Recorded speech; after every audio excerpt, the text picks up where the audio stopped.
Here. All righty. Undead, or...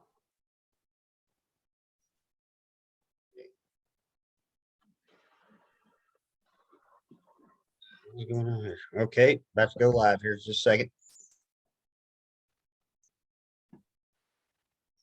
Which?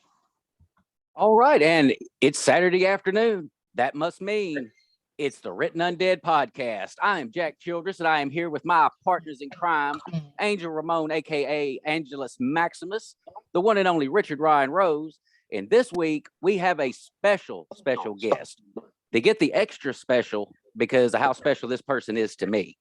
As all y'all know, I've been doing this show for a few months now and get the greatest pleasure hanging out with these two knuckleheads.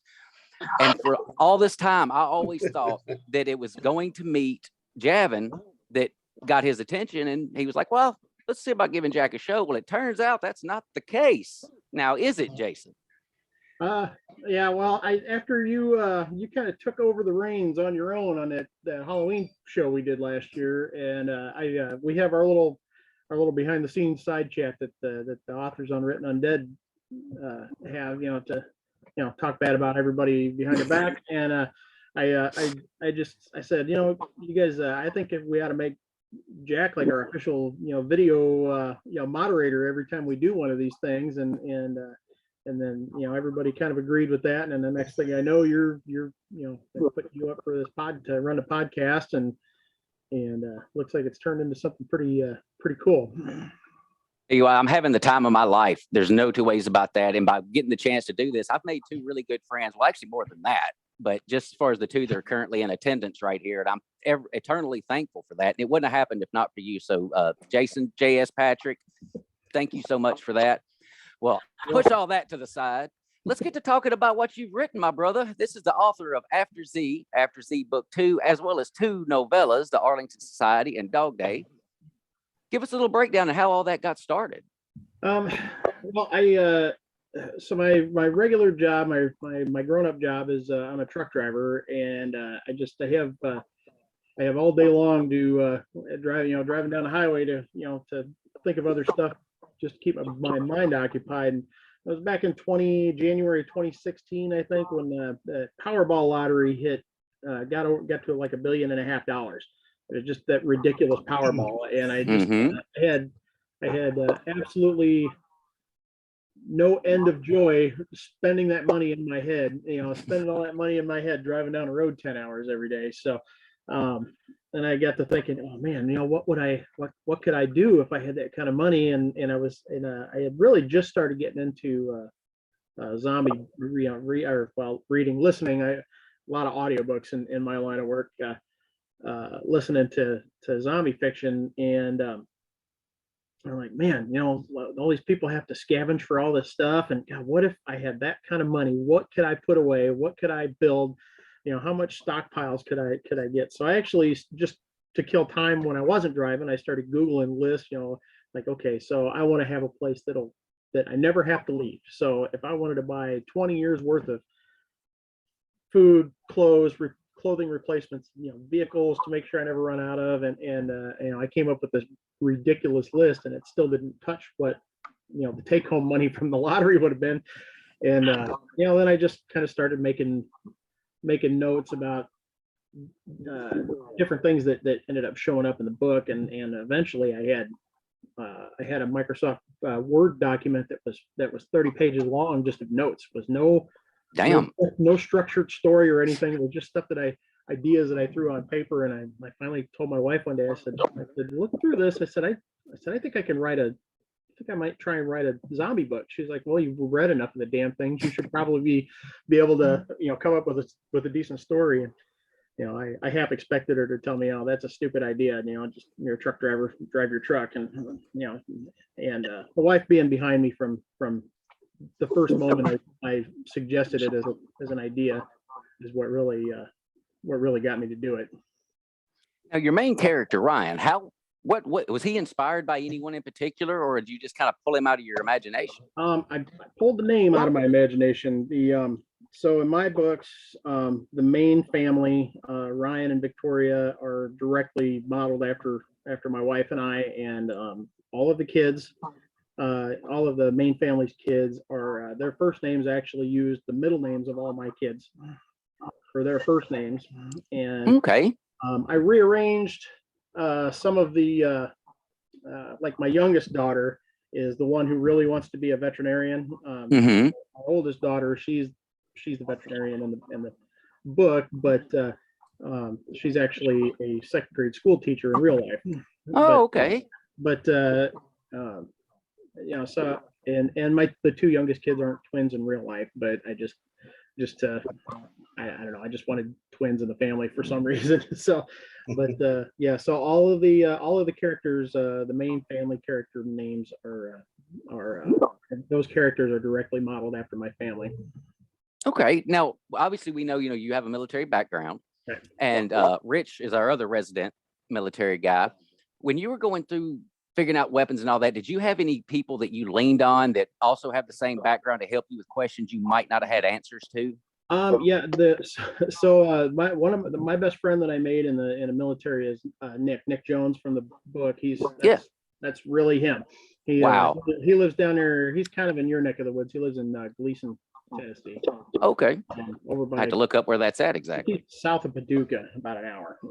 Oh, damn, then he is pretty close Yeah, to me he's because way over. He's way over on the other side of the state. He's kind of he's a gun nut, just like his character in the book. I mean, his character is probably the most directly taken from real life into the book.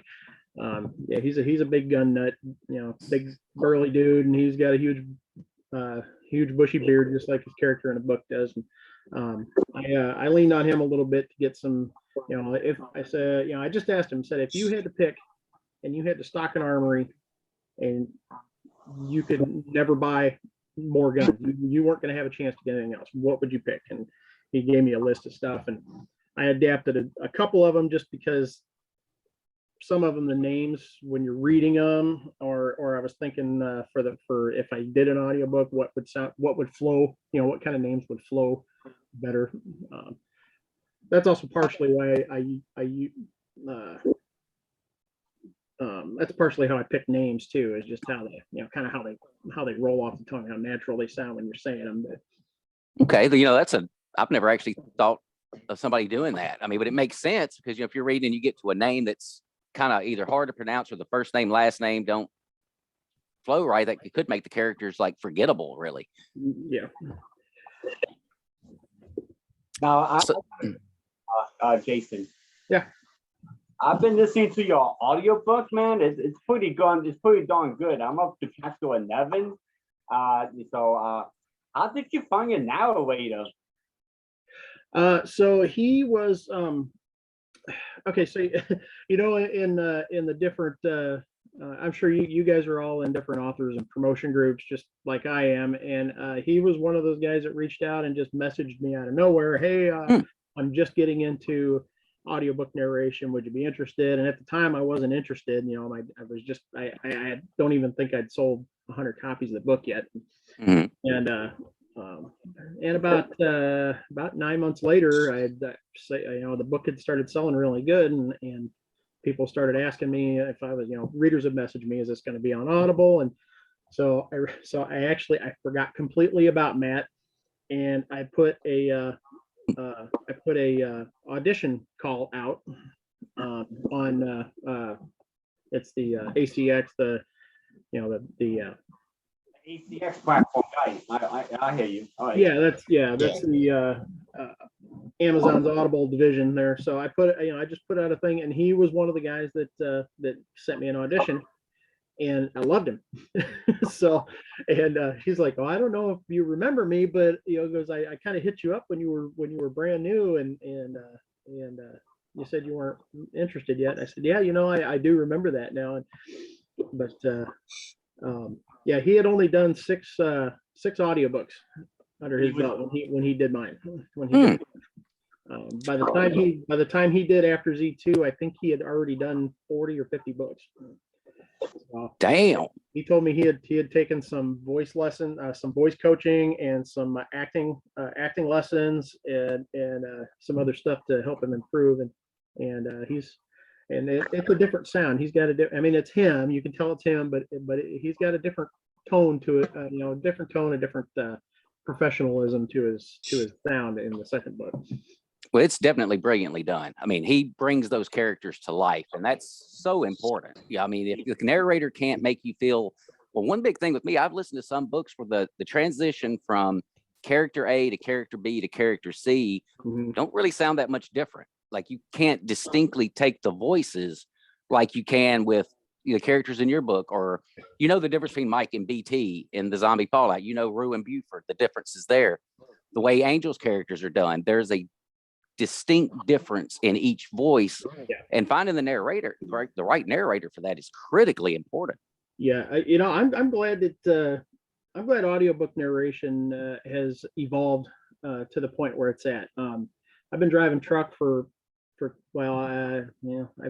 I had different periods where I bounced back and forth between being a civilian and being on active duty and being in the National Guard. So I've been a truck driver on the civilian side for 20 years, and audiobooks used to basically it would be some dude opened a book and read it. And read it like he was just reading it to himself to read it out loud, and with different voices, voice actors now instead of just being a narrator. They got voice actors now, and it's you got like the guy who reads my personal favorite series audiobooks, the Harry Potter books. That guy that guy that reads Harry Potter books is a voice genius, and there's like 500 different voices that he does, and different speaking parts that he does in those books, and I can't imagine the torture it would be to listen to those in one of those old monotone audiobook narrator guys reading that. I've done it way back when. In fact, I had a transition where I went from books on tape as a kid, skipped the CD generation, found Mark Tufo, and that's when I wound up doing the Audible. And even early on, it was Kindle with the voiceover. As you read, you got the narrator on top of that, which I've loved that. I love to be able to read along and hear it at the same time, which when I listened to After Z, which is on top of my finger right there, I had the book out and was actually listening. Well, except when I was driving, that'd be kind of stupid. But when I would be at home or just at work sitting having lunch, I would have the book out and would be listening while following the text, which is just a fun way to do it to me. Yeah. I'm usually staring at taillights on while I'm listening to mine.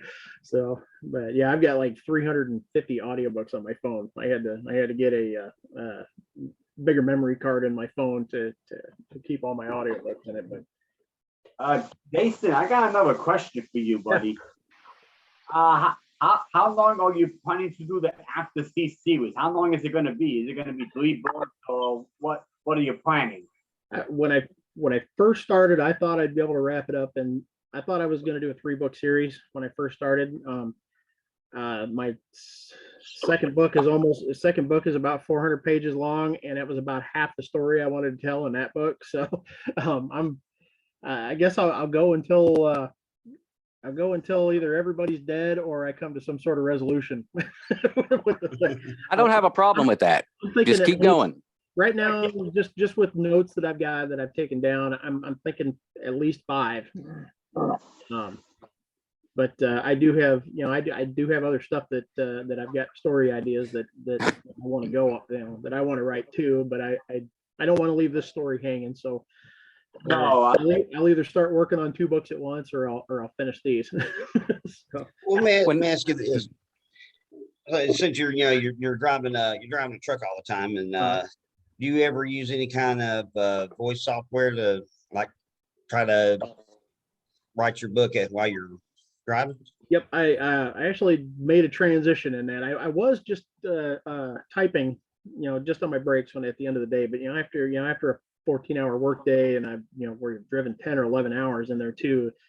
So I started using Notepad on my phone, and I would just hit microphone on my keyboard on my keyboard, and I would have to hold the phone here while I'm driving, and I'm like, okay, so I'm going to get a ticket for this eventually. So I started asking around at what was available, because I knew that there was that Dragon software that you can get. Yeah. That's what Javin uses on to write all his stuff with.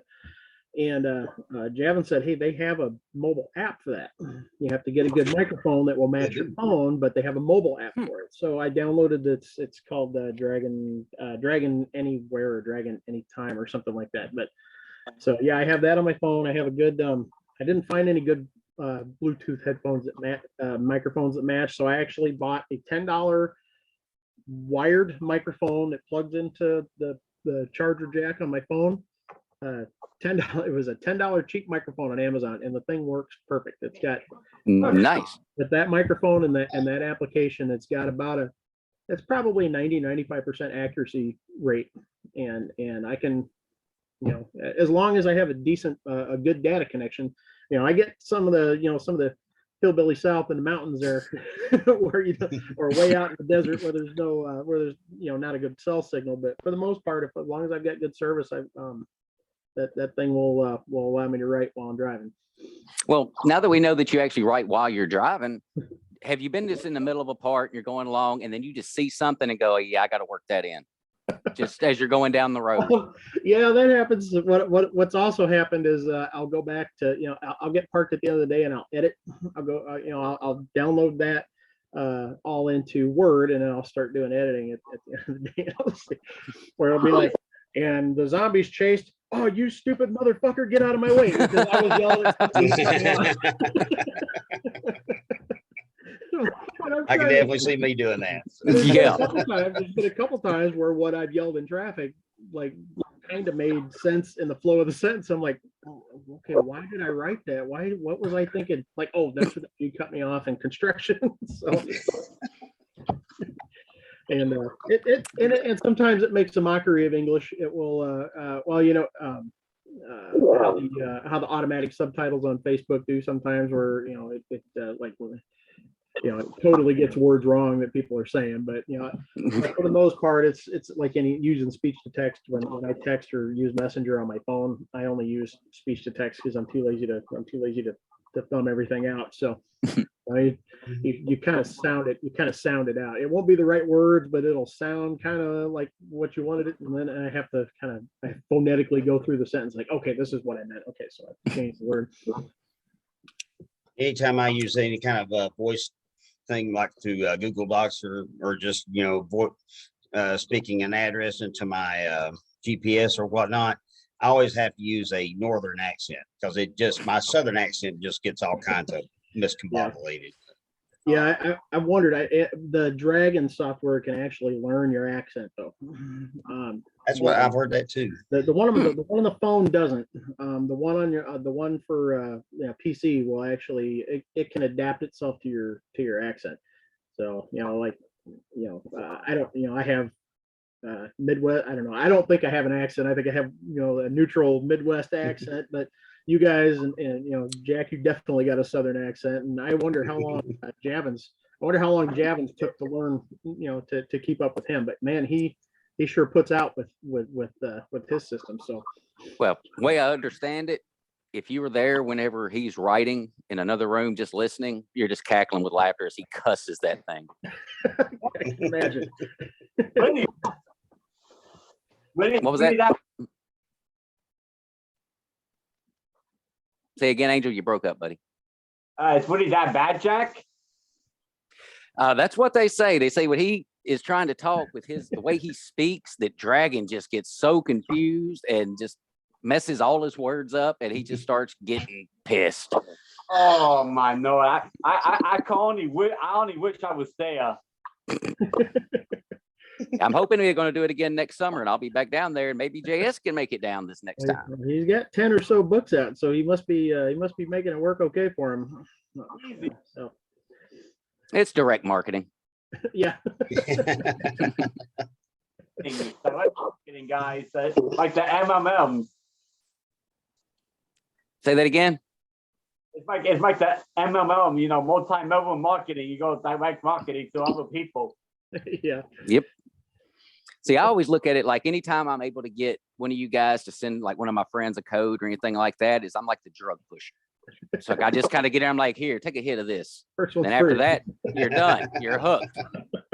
Well, I mean, honestly, that's again, Javin, that's what he got. How he got me was giving me essentially his first 6 books on Audible for free. Just Oh, like wow. here. So I immediately ran out and bought 7 and 8. Like, stop. You're not giving me the whole series. So when I went down to the meet and greet, I literally bought every one of the paperbacks that he has out right now, an anthology, which is way over there, as well as the short story set in Javin's universe that his dad wrote. And it's up there on the wall. Yeah, let's say I invested in the Bonds family that day.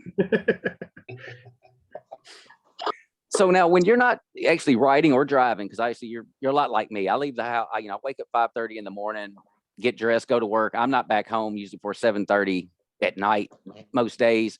So when you're not working or writing, what do you like to do in your free time? I don't really have, well, Well, when you have free time. I work I'm out on the road from usually Sunday afternoon until Thursday night or Friday morning. So when I'm home on the weekends, it's like my kids, my 2 youngest kids are 15 and 13, and they are both in every sport that almost every sport that is offered. And that's what most of our weekends entail: going to basketball games, going to softball games, going to volleyball games, so that's what most of my free time is occupied with. We don't do a whole lot. Take the kids fishing when I have a chance to. We go. We go. Well, we have a camper. We had a camper that we used for a couple of years until we realized that we were so busy with sports on the weekends that we only got to use our camper twice this year, just because, or last summer, just because we were gone for travel ball and everything. So, but I have a backyard that I am slowly turning into a beach paradise. So we have a pool. We have a pool, above ground pool in the backyard, and I laid railroad ties around the part of the yard that the pool is in, and then I backfilled it with 6 inches of white sand. Ooh, pretty. This coming summer, I got a line on a 15-foot tall artificial palm tree that's going in. And so now, have you posted any pictures of this? Because if you have, I've missed them. Yeah, I'm gonna wait till it's done. I've got some under construction pictures, but I want to wait till the whole thing's done, and I'll put some up. But yeah, we just we got the pool and kind of started doing more with the area around the pool, during COVID summer in 2020, and just we about wore that damn pool out. The wife and kids about wore that damn pool out. When that first summer when COVID kicked off. So yeah, just decided to keep with it. Kids get a lot of use out of it. I'm mostly the caretaker. I don't get in. I don't have a lot of time to get into the pool. When I'm home, I'm busy usually taking care of it. So yeah, well, at least when you get it finished, it's going to be just awesome. Yeah. I got a question. What's your average word count? What do you try to aim for? Average.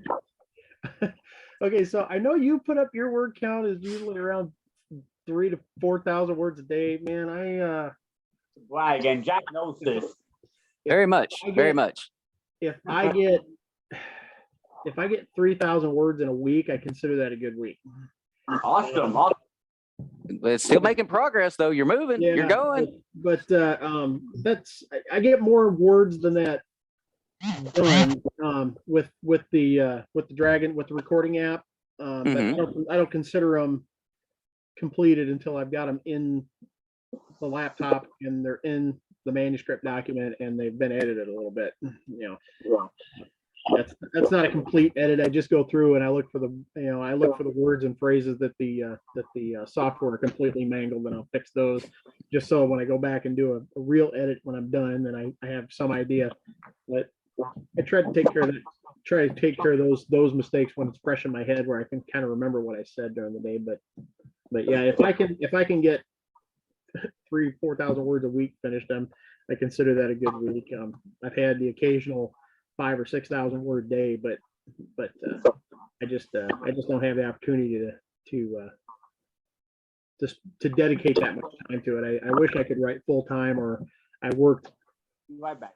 or I worked a job that was less hours a week, where I could devote more time to writing. But hopefully, the more I get out, the less I can spend at work and spend a little more time writing. And I would love to be able to transition to writing full time within the next 10 years. But I would definitely like to have you full-time writing within the next, I don't know, 10 minutes if we can pull that off, Yeah, I wish it would work out faster than that, but I know it's a slow transition, slow process for most of the people who have done it. Said it took a few years before they realized it.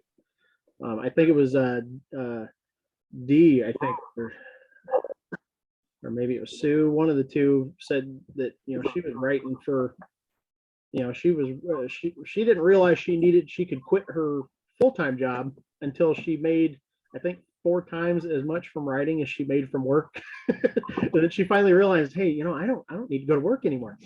I'm saying that's probably Sue, because I know D still drives a tour bus. Okay, that might have been Sue. In fact, me and Richard did a show that unfortunately never saw the light of day with her and a couple others, and she was actively driving the bus during the show.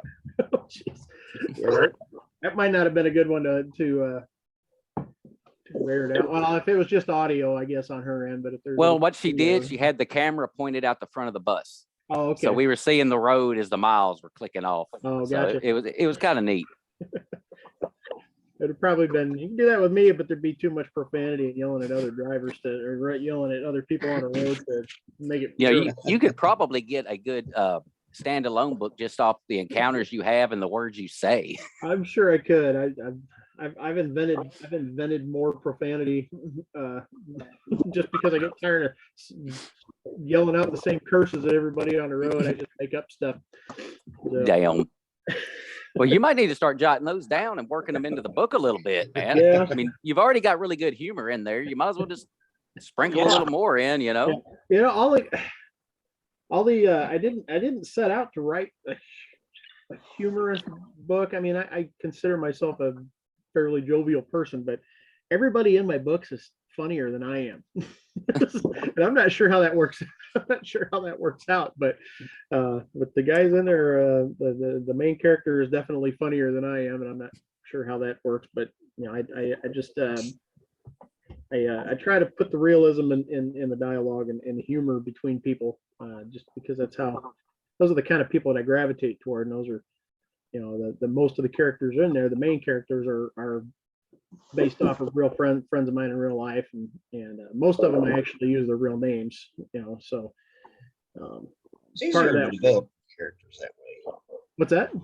I'm saying it's easier to develop your characters that way, at least for my limited experience. Yeah, and I never took any writing lessons or anything, but I watched a few videos. I watched a few YouTube videos that big name authors, John Grisham and Stephen King, put some stuff out about kind of their philosophy on writing, and everybody, basically the really big guys, all say write what you know. So I start characters out. I warned all my friends too that, hey, after the first couple books are out, like, your characters are going to have less and less to do with you in real life, because, well, you've never lived through a zombie apocalypse, so these people are going to start changing. And so if we have any severe personality deviations, then it's don't think it's anything that I think of you. So it's artistic license. We gotta keep the story rolling. But I made sure to get official permission from all those guys, just from everybody, just to make sure that it was okay. I promised them all that if they didn't make it to the end of the series, that they would go out in a glorious bloodbath. And I used those exact words when I when I told them, and everybody's like, yes. And does it ever surprise you though when you tell somebody, hey, I'm probably going to splatter you all over this book, and they get excited about that? Okay, so in the first book, the guy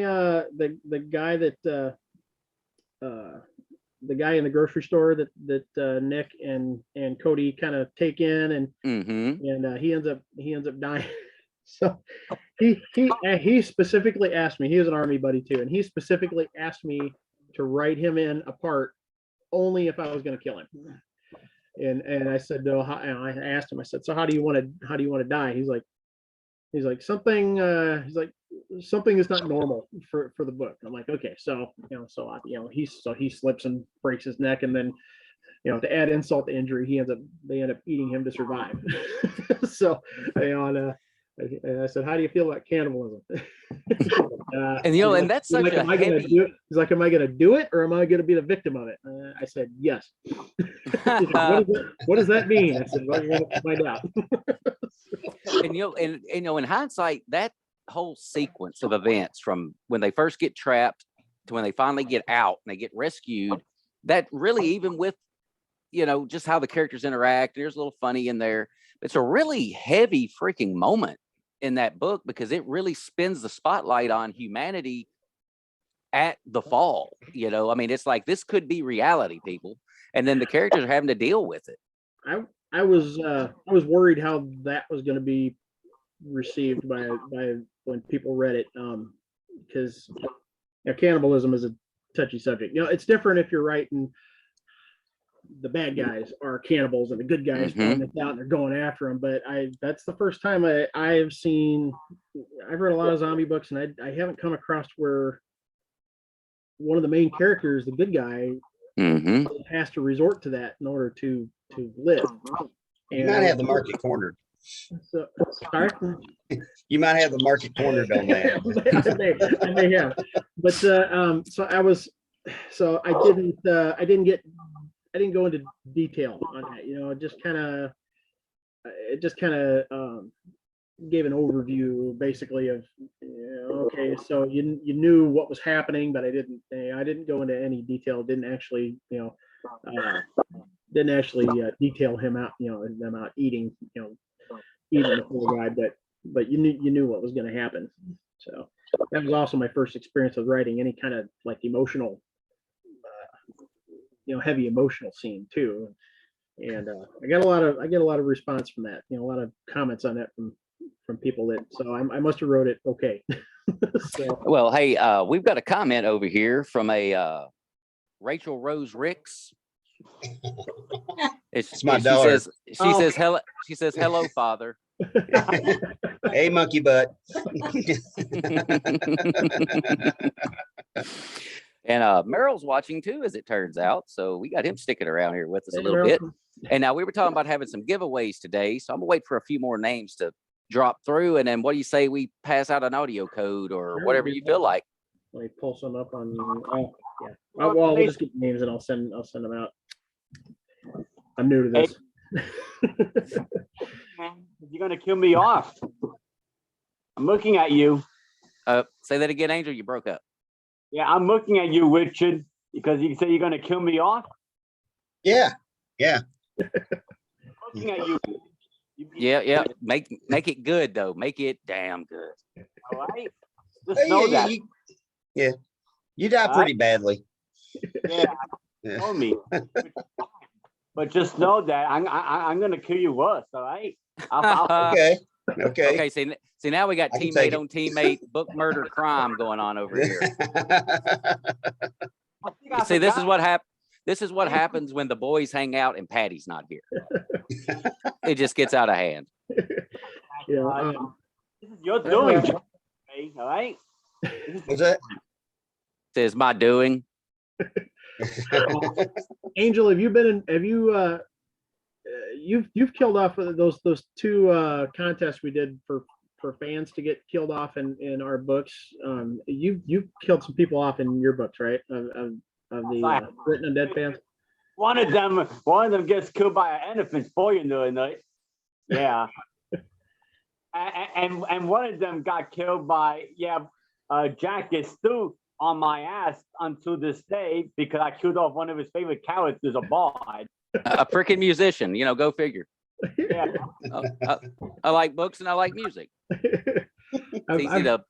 It's easy to deal with that section because they're all kind of right there together when we wander in the library. Yeah, I've gotten a few complaints for killing characters that people like. I can't believe I was the kind of guy who would go around killing bards for a living. Yeah. Let's see. So far I've killed off all 6 people that have won that contest. two of them were, or three of them were in the second book, and the third one is about to go in the third book here that I'm writing. But that's really fun. I try to give those, since they're fans that requested, that entered and won a contest to get filled off in the books. I try to make those the those are the more violent and colorful deaths. So of all the kills you've done, now I don't think I've ever asked this question of anybody, but it just kind of popped in my head with what we've been talking about. Of all the kills that you've done, do you have one that just stands out as a favorite to you, where you look back and go, "Damn, I wrote that good"? Yeah, in I'm trying to think where. Yeah, in book 2, where the group is flying back to the States from Afghanistan. On the airport, while on the Air Force One standby jet, when they throw the one lady, the presidential chef who got infected, when they threw her out of the plane and she got vaporized in the engine, and her vaporized remains floated down and landed and infected an entire French village on the coast that had survived the apocalypse so far for 6 months.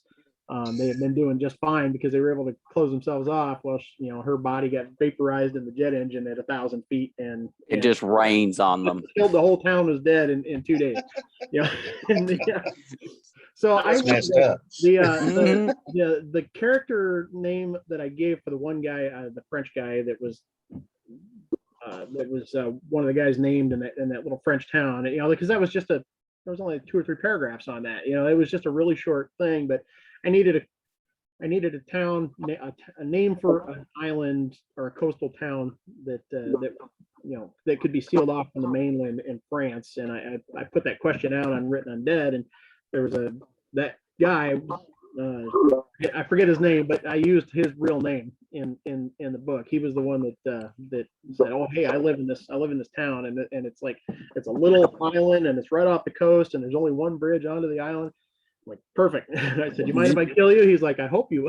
He's like, "I want you to kill me." I'm like, damn. So he didn't have a violent or gruesome death, but he got named in there, had a speaking part, and got taken out.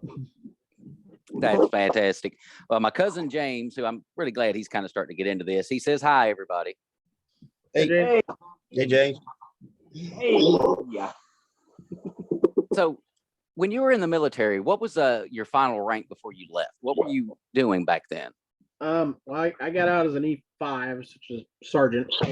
When I got out, I was in the infantry. I was kind of having this conversation with Richard before we started.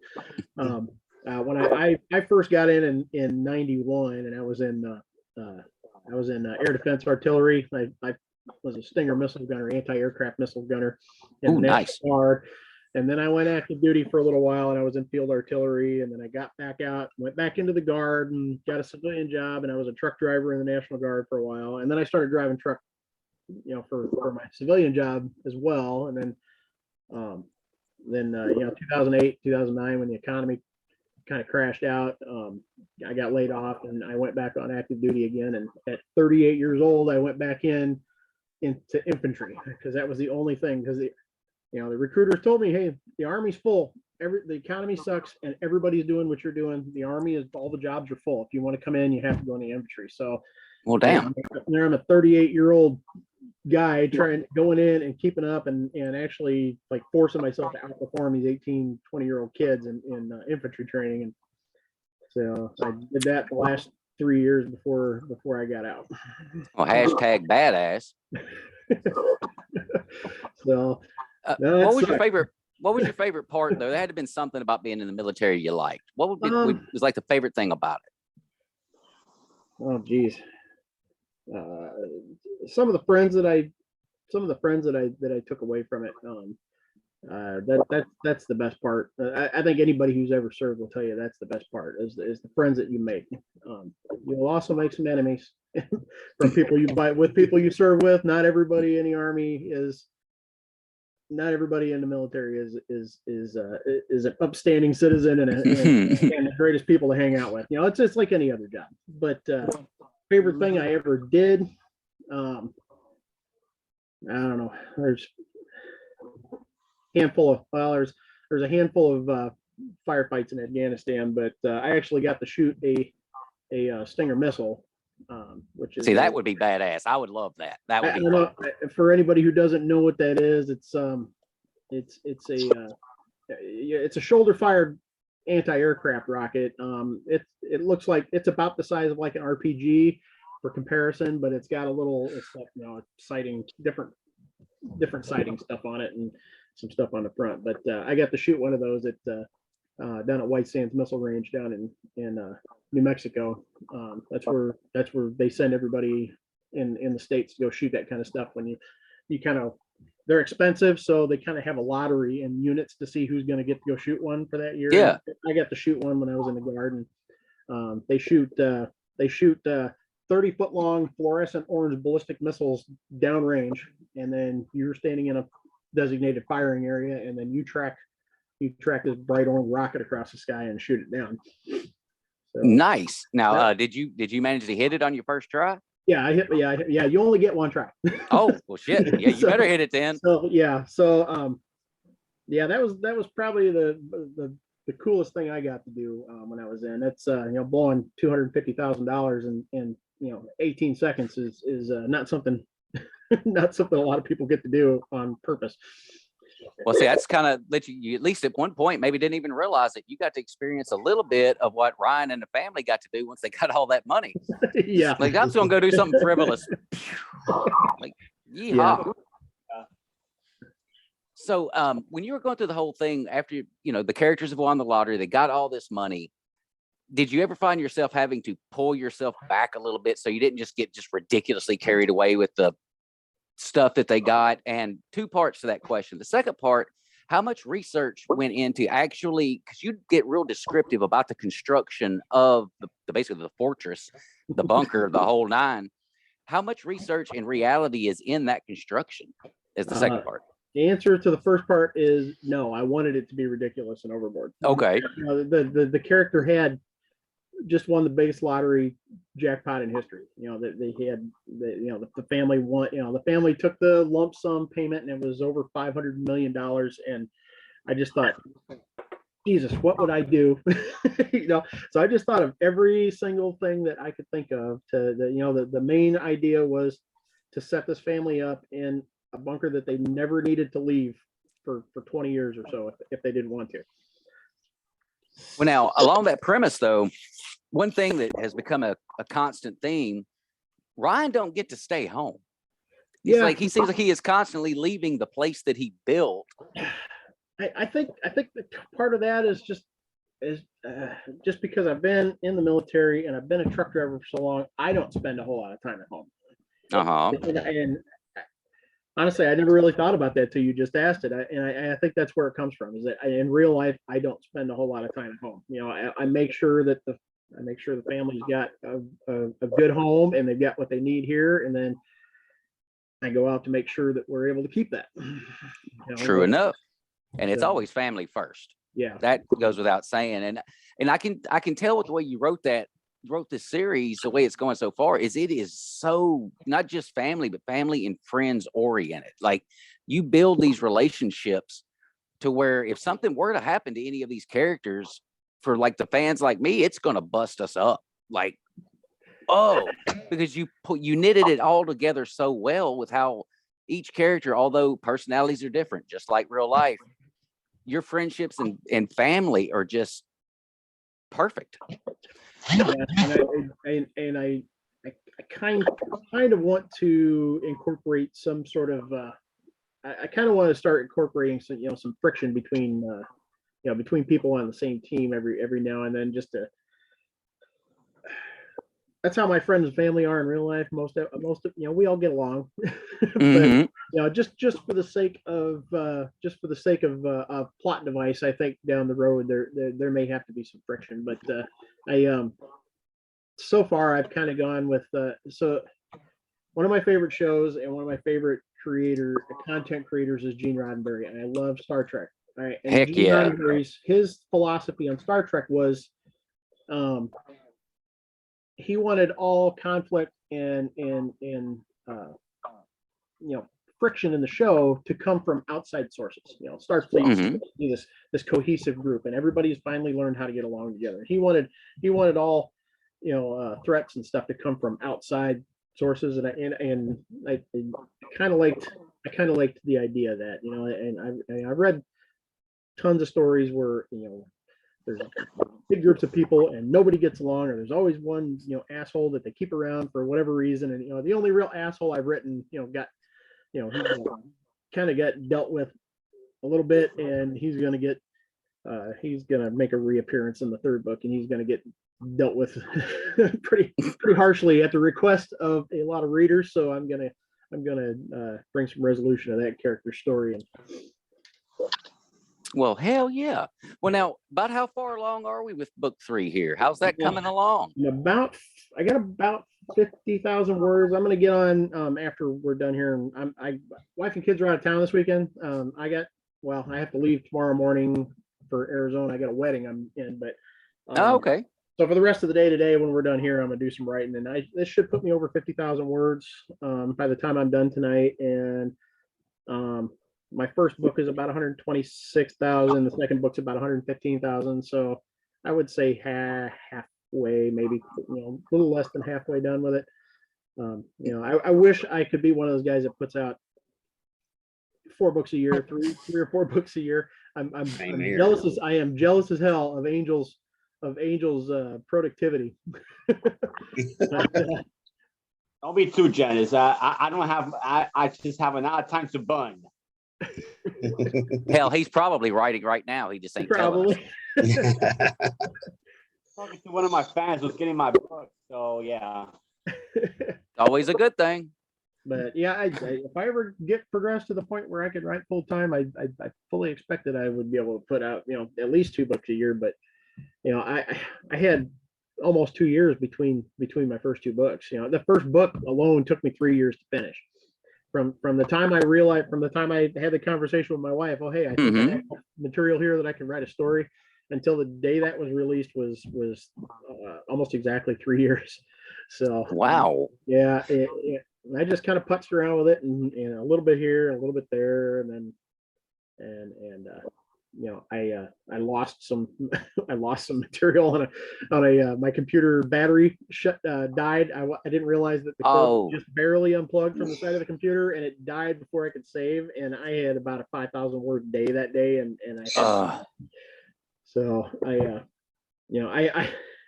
I have a degree in IT. You'd think I'd be smart enough to set up my computer to save my stuff automatically, but I set it up after that. But yeah.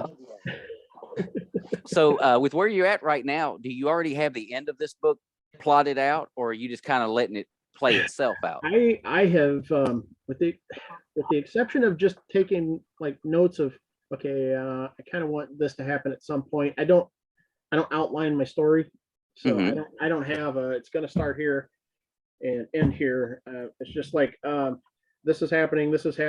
Ooh, it would be cool or horrible to have this happen to these people. And, I don't, I just kind of type and let it happen as it's going. And as a result, I end up going back a lot to, okay, well, shit, I don't have it outlined. What did I make this guy do? Or what did this guy say? Or, which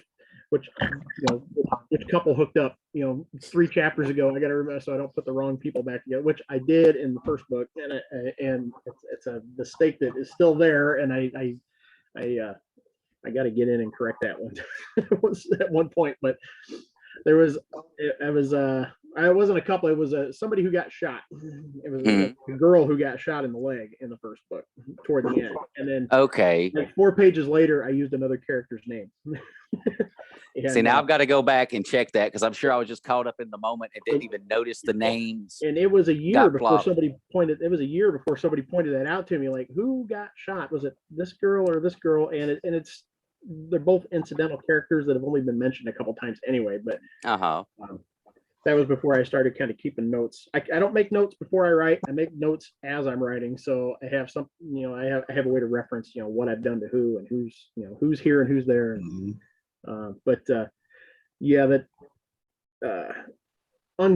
unnoticed mistakes was a huge thing that happened to me on that first book. So I sent it I finished when I finished my first book, I sent it to my editor, or a friend of mine that edited it. I don't have like an editor, but a friend of mine went through it.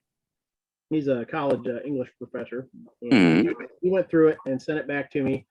So I went through, made all the corrections, and then went through it again, and went through it again, and went through it again, and I thought I had it where I wanted it, and I saved it. I had it saved on the desktop right next to the original version that had no corrections made to it. And when I thought I was done, I deleted. I submitted. I submitted the one that I thought was done to Amazon. So the first 50 books that sold were sold completely unedited. I started getting. wow. A bunch of. I started getting like the first 5. I started getting. People would message me. You know, people found me on Facebook and messaged me. Said, "Hey, there's a lot of typos and a lot of mistakes in your book. Just thought I'd let you know." And like, so after about 4 or 5 of those, I opened the book up and I read it cover to cover. I'm like, "Oh my god!" So I got on the computer and I looked. And I'm like, the one that I submitted, I wrote, I had after Z, and then I had submitted written in parentheses under it, so I knew which copy I sent. Again, I sent the wrong one, so I had to pull it down off of Amazon, and I had deleted the other copy that I had finished. So it was down for 2 weeks. I had to go through and re-edit the whole thing, and which gave me a chance to change a couple things that I didn't like. So I put it back up, and then I offered everyone who had bought a copy. I offered to replace. I said, if you got a digital copy or you can, all you gotta do is delete it, re-download it. If you bought a paperback, send me your address and I'll pay postage and everything. I'll buy you a new copy and I'll replace it. And nobody took me up on it. So well, they've got a collector's item now. I mean, you think if you go, they're like, everybody told me, they're like, nope, I gotta, we gotta, one of a kind here. Exactly. I mean, because if and when being the primary word here, take off, these people are gonna be holding on to something going cha-ching. So yeah, I don't know. I think it's just going to be a worthless book full of fuck ups. It was so embarrassing. I mean, and selling the way we sell, the way the indie authors sell, we're never face to face with anybody, and it was so embarrassing. I was sitting by myself, looking at the book file on a computer, and I could just feel my face getting hot, like I was surrounded by people who saw me screw up. I'm like, oh my god. So I double and triple checked to make sure I had the right file to submit when I submitted the second one, and with the novella and the short story both. Well, go ahead, Rick. When I submitted mine for print for the first time, I was formatting it and everything, and I didn't notice it for like the first month. That title page, when you open it up, says "Wild-Eyed Southern Boys." I left the freaking "you" out. I had to go back and fix that. That's pretty embarrassing. Yeah, well, I had. There was when I went through and at the 396 page paper, I got one right here, 396 page paperback, and when I got done, I think I had less than 24 pages that had no corrections on it, because it was all instead of "and," it was just "and," or instead of being "an," it was or a "them" would be turned into a "the." You just type in "them" and "they." A lot of times you get typing fast and the last letter will get left off, and that'll just and there's just so many of those. Two and two, there and there. I mean, it was all it was all the 5th grade flunky English class mistakes were in there, and it happens when you're going through and typing so fast. And hey, I leave entire words out just in a simple like 1 sentence text, so I can totally relate. Trying to write an entire book, oh hell, there's gonna be entire paragraphs missing from mine. Yeah, there was some of that too, and the first book was all on keyboard. I didn't have the transcription software at all for the first book. That was all keyboard. Mm. So okay. So it was all typos and or continuity mistakes that I hadn't caught, and it was See, the one that gets me the worst, if I'm trying to, again, I'm not a writer. I'm just trying to send people texts, and sometimes I get a little long-winded. These two guys can attest to that. Hell, you can attest to that. But I get lost in punctuation, my commas, and I'll wind up comma, chameleon before it's all said and done. You know, I mean, it's ridiculous. I guess I need to go back, take a class or two myself, just send a freaking text message. I have learned more about English than I ever learned in English in school. I have bookmarked in Windows a bunch of grammar websites and Do you use that Grammarly? I hear Rich and some others talk about that. No, I use oh God, I can't even think. I don't know what the name is of it are. Mostly it's like proper use of commas, where to put in a comma. I avoid colons and semicolons, even when a word suggests a semicolon or a colon should go here. Those always seem like something that belongs in like a business function letter or something instead of in fiction writing. So I use a comma anytime I need to separate something like that. But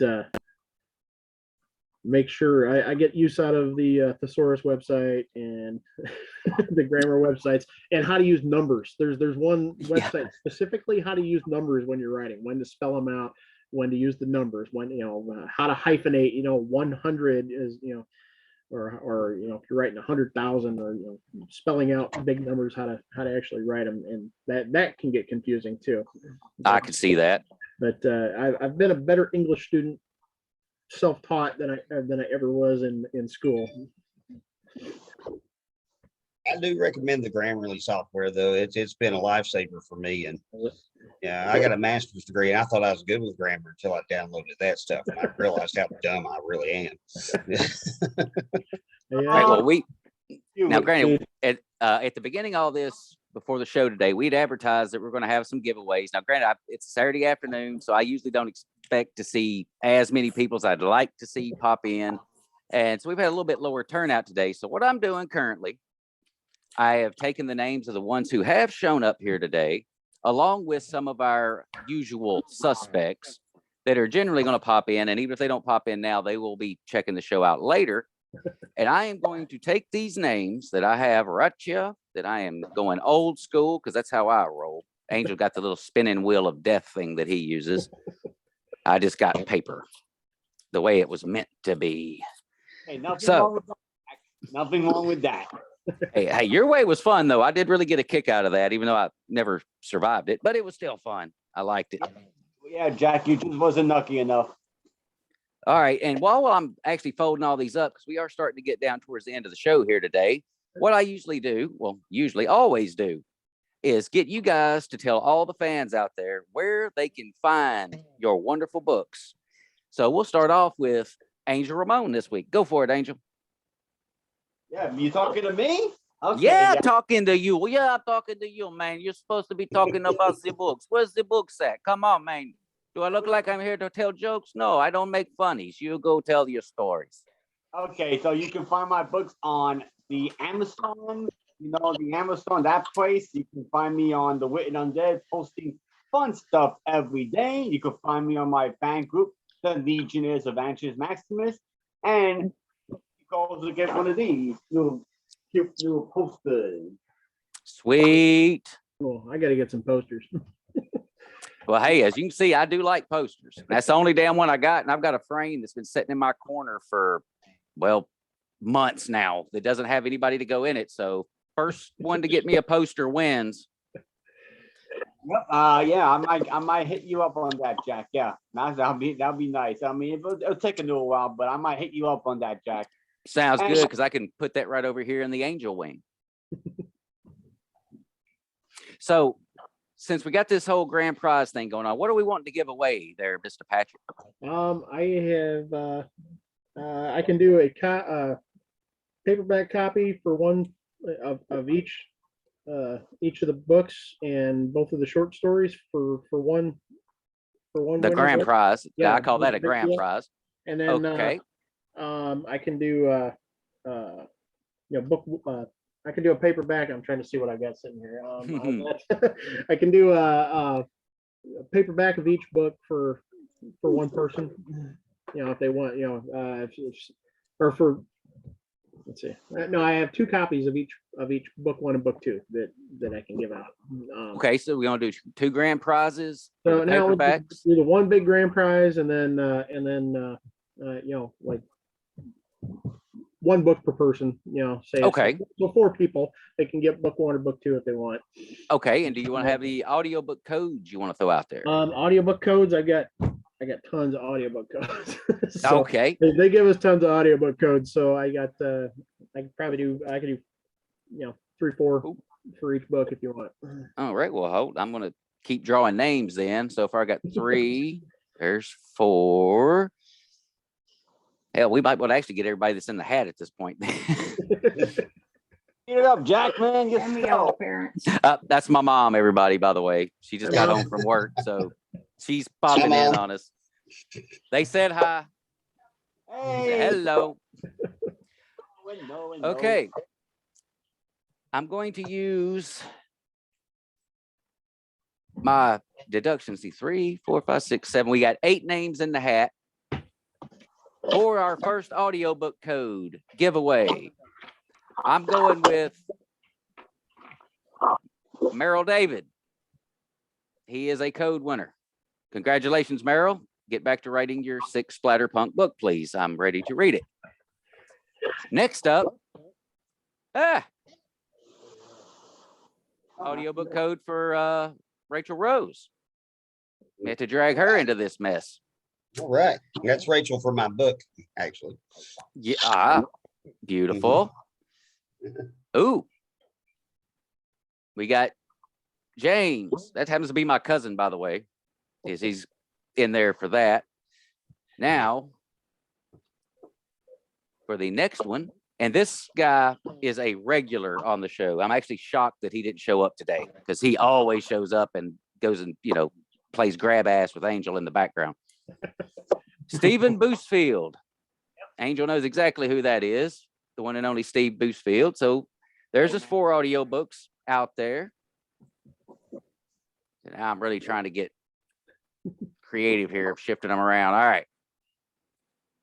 Next audiobook. Hey, Kathy. And y'all saw me with my eyes closed, moving them around. But there she is, Joe. Joe got her an audiobook there. And once again, because I'm going to just whittle it down, last man standing. I'm doing it Angel style. Last man standing gets the grand prize. All right, next audiobook goes to Ed Thigpen. We'll have to look up Ed Thigpen. And it's down to 2. All right. Somebody pick a hand. This hand, left hand. So this is my left hand, the one with, you can't see me one pointing with at my screen. Yep, one with all the armbands over here. This will be the last audiobook given out, which means the person on this piece of paper will get the grand prize. Rich Carroll gets the last of the audiobook codes. My man, Rick. Another good friend of ours over there. And the winner of the grand prize, all 4 paperbacks, Clark Morris, who we all know and love. He's a wonderfully sweet guy. So congratulations, Clark. Congratulations, everybody else that got them some audiobook codes. Go ahead and get your credit card out because you're about to start doing some buying, I promise you. All right. So now, JS, yes, we got those 2 guys out of the way. Give everybody the rundown. Where all are you hiding out, my brother? Hey, you didn't ask Richard where his stuff's at. Oh shit! I'm sorry, I got out of order because it's Richard's fault. He's the one that reminded me about the contest. So I'm always the last one picked for the team. Saving the best for last. Oh yeah, that'll be JS. I'm sorry. Go ahead. Okay, yeah. Well, there we go. All right. Well, you can find me on Amazon and Goodreads, and Audible and iTunes for the audiobook. The prequel's coming out probably next month, early April. It's going to the editor this week. And then we've got the Smoky Mountain Bigfoot Festival, May 7th. I'll be there signing both books, hopefully. And we'll also have Jack, the Bear Baron himself, there attending as well. So. I'm going to kick me a Sasquatch in the nuts while I'm there. I'll tell you that right now. A kick back. Big old feet. All right. JS, it's your show to close out, my brother. And thank you again. Because like I said, I wouldn't be sitting in this spot right now if it weren't for you. I will always be in your debt, no matter what. I mean, unless I like save your life or something, then we'll work something out. We'll leave it at But until then, where can we find you, man? all right. Well, thanks for having me on here. So all my stuff is on Amazon or Audible under JS Patrick. iTunes as well for the audiobooks. I've got you can check out my Facebook page. I put snippets of little excerpts of what I'm working on currently on my Facebook page. That's under JS Patrick Writer on Facebook. And that's about it. Well, right on. And I encourage everyone that has never checked out After Z, I'll get a point right there. You need to check this series out. If you like Philbrook, Tufo, Simpson, Chesser, which he's right there, big uncut cover he sent me. If you love those guys' books, do not sleep on J.S. Patrick. I'm telling you right now, he's right there with them. Might be even nudging ahead of him if you don't keep an eye on him. So with that, ladies and gentlemen, boys and girls, we have reached the end of another Written Undead podcast. It has been a super fun time hanging out with you, JS, Mr. Jason. But we unfortunately have to go because, Richard's got to make the blue plate special. He's kind of getting up there in age a little bit. And I'm sure Angel's got some coconuts to go crack. So with that, we are out. Bye, guys. Take it easy. Thanks, guys. That was fun.